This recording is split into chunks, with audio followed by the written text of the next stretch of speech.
మిగతా అప్డేట్స్ చూద్దాం. AP fibre net లో కీలక పరిణామాలు చోటు చేసుకున్నాయి. ఫైబర్ నెట్ చైర్మన్ పదవికి జీవీరెడ్డి రాజీనామా చేయడం, fibre net MD Dinesh Kumar ను రాష్ట్ర ప్రభుత్వం జీఏడీకి బదిలీ చేయడం తీవ్ర చర్చనీయాంశంగా మారాయి. ఈ సందర్భంలో కూటమి ప్రభుత్వం ఏపీ ఫైబర్ నెట్ కొత్త ఎండీగా ఐఏఎస్ అధికారి ప్రవీణ్ ఆదిత్యను నియమించింది. ఈ మేరకు ఉత్తర్వులను జారీ చేసింది.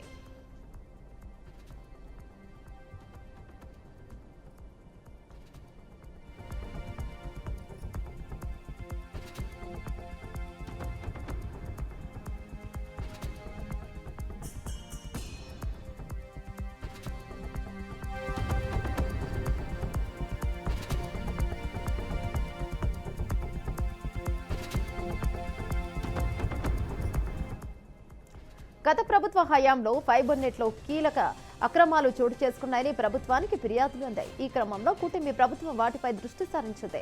అదే సమయంలో ఫైబర్ నెట్ లో చైర్మన్ ఎండీ మధ్య విభేదాల వ్యవహారం కూడా ప్రభుత్వ అసహనానికి గురిచేస్తుంది.